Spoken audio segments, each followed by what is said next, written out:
Bom dia, crianças. Nosso trabalho de hoje será com a aula de História, das páginas 46 a 48. E hoje nós vamos falar sobre migrações, trabalhadores livres. Então, relembrando, o que seria imigrante e emigrante? Emigrante, quando começa com a letrinha E, que sai de um país para viver em outro. Ele emigra. Imigrante, quando começa com a letrinha I, que entra em um país para viver. Ele imigra.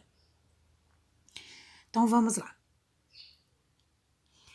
Pelo próprio título da página 46, Migrações, Trabalhadores Livres. No capítulo anterior, nós trabalhamos o processo de migrações humanas para o Brasil e foi dado ênfase às que ocorreram no final do século XIX e durante todo o século XX.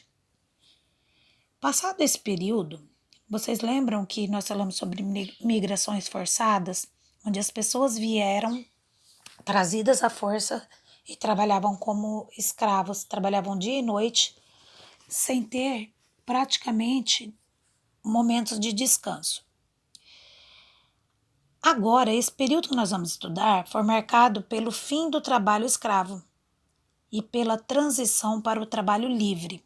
Então, eles deixaram de ser escravos agora, ganharam o direito à liberdade e vão trabalhar a livre escolha. Então, vamos lá. Temos aí em verde uma tarja verde. Deixa eu voltar. Você sabe dizer o que aconteceu depois que o trabalho escravo foi extinto? A palavra extinto significa que acabou. No Brasil, em 1888, o que será que aconteceu depois que acabou o trabalho escravo? Então vamos à leitura do texto e hoje eu vou ajudar com a leitura.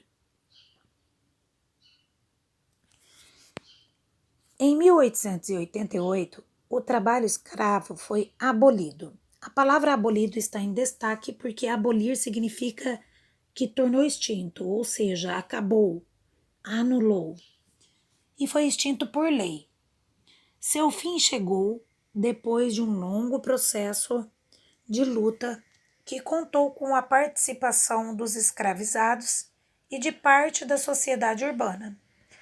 Assim, a entrada de imigrantes estrangeiros do Brasil passou a ser importante para as lavouras de café, onde muitos escravizados trabalhavam. Esses imigrantes eram trabalhadores pobres que chegaram ao Brasil em busca de um pedaço de terra e de uma nova vida com a família. Nesse período, vieram para o Brasil italianos, portugueses, alemães, espanhóis e, mais tarde, os japoneses. Eles enfrentaram muitas dificuldades, pois precisaram se adaptar ao clima do país e aos costumes dos brasileiros. Para vários deles, também foi necessário aprender a língua portuguesa, porque eles precisavam se comunicar. Da forma com que eles falavam, eles não se faziam entender e também não entendiam a fala dos brasileiros. Os imigrantes trouxeram com eles novos hábitos, costumes e tradições que ao longo do tempo passaram a fazer parte da cultura brasileira. Sabe essas comidas que vocês comem diferente, que têm nomes diferentes?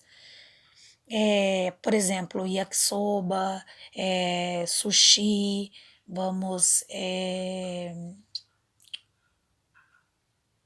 temos também a macarronada. Então, elas são de origens de outros países. Entre eles está a prática de algumas artes marciais, uma influência dos imigrantes orientais. Orientais nós também classificamos como por cor como os amarelos, tá? São aqueles dos olhinhos puxadinhos, como japoneses. Também os japoneses trouxeram o judô e o karatê, e os chineses trouxeram o kung fu. Observe essa imagem abaixo. Esta imagem são de agricultores em Sidrolândia, no Mato Grosso do Sul. Essa foto foi tirada em 2013 e nesta imagem está havendo o cultivo de hortaliças no Brasil, que era bastante comum entre os primeiros imigrantes japoneses. E ainda hoje é praticado por algumas famílias descendentes deles. O que são os descendentes?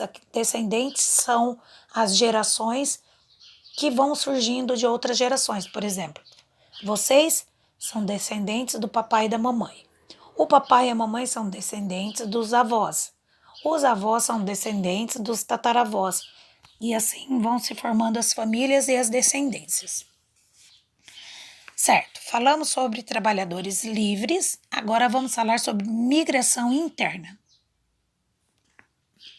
O Brasil possui um grande território, por isso é natural que parte da população de uma região do país saia para viver em outra, porque ele é muito grande. Então, a população se dispersa.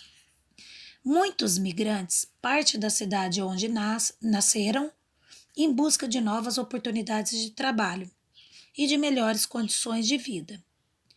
Outros saem de onde vivem devido a secas, enchentes e queimadas.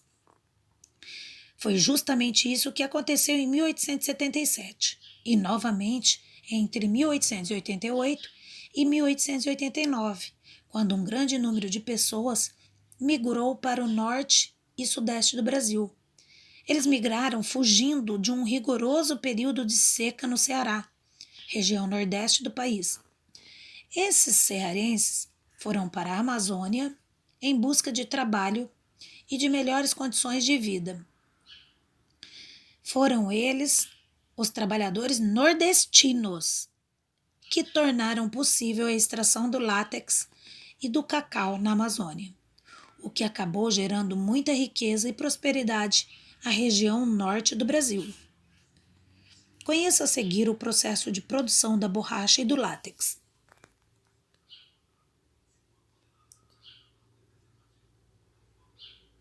Então vamos lá. Na imagem acima, extração, quer dizer, como que eles tiravam o látex da seringueira. A casca da seringueira, que é esta árvore que está aí, nativa da Amazônia, é cortada, pode ver que tem um monte de risquinhos, para extrair, para tirar a sua seiva. Olha o líquido que desce escorrendo no meio dela, um líquido clarinho, branquinho, parecia um mingauzinho meio transparente. Uma seringueira produz de 40 a 60 gramas de seiva por dia. Bem pouquinho. Na foto de 2015, representa a extração do látex em Chapuri, no Acre. Imagem de número 2 é a transformação do látex. Na indústria, a seiva é processada, quer dizer, que passa pela mão dos trabalhadores, e por meio de um processo chamado vulcanização, o látex ganha elasticidade, ele começa a ficar elástico e aí ficar mais resistente. Essa foto também de 2015, onde está sendo realizada numa indústria de luvas cirúrgicas e Selangor, na Malásia.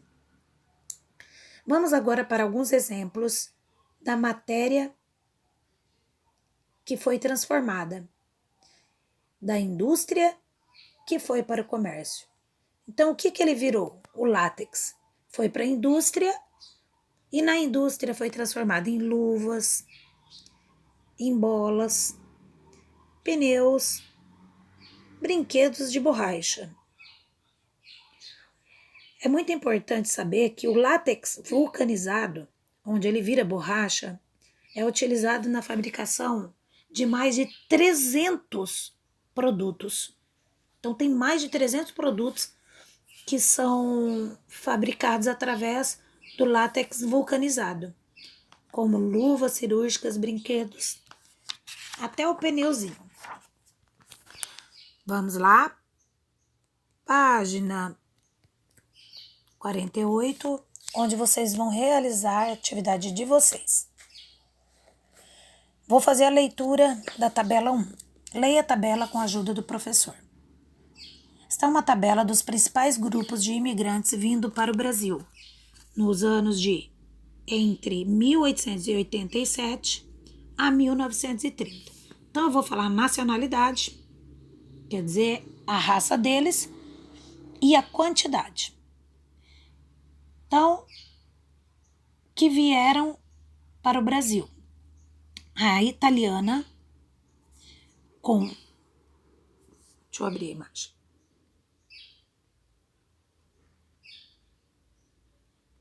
Vamos lá. 1.341.649 habitantes. Em segundo, temos a portuguesa, que vieram lá de Portugal, das regiões de Portugal. 1.097.809 habitantes. Em terceiro, foi a espanhola, com 560.539 habitantes. Em quarto, lembra que eu falei que foi o último que os últimos imigrantes a chegarem no Brasil? Foi a japonesa, totalizando 100.653 habitantes. E o total de todas essas pessoas que vieram para o Brasil foi de 3.100.650 habitantes.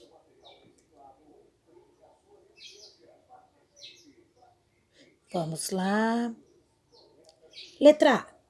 De acordo com a tabela, então essa tabela que eu acabei de ler, vocês vão olhar nela e ver qual o grupo, se foi italiana, portuguesa, espanhola ou japonesa, que chegou ao Brasil em maior número. Então, vocês vão olhar o maior número e ver qual deles e responder. Letra B. Qual grupo chegou em menor número? Então, vocês vão olhar qual deles, de novo, se foi italiana, portuguesa, espanhola ou japonesa, qual deles que chegou em menor número? E olha o menor número. Letra C. Que tipo de contribuição, o que eles trouxeram de bom? Vocês vão ter que procurar no texto que eu acabei de ler. Que eles trouxeram para o Brasil. Depois, dê exemplos, tá? Quais são eles? A número 2, qual a árvore responsável pela produção do látex? E a número 3, vocês vão olhar nos retângulos coloridos e responder ao textinho, tá bom? Até amanhã eu faço correção. Um beijo.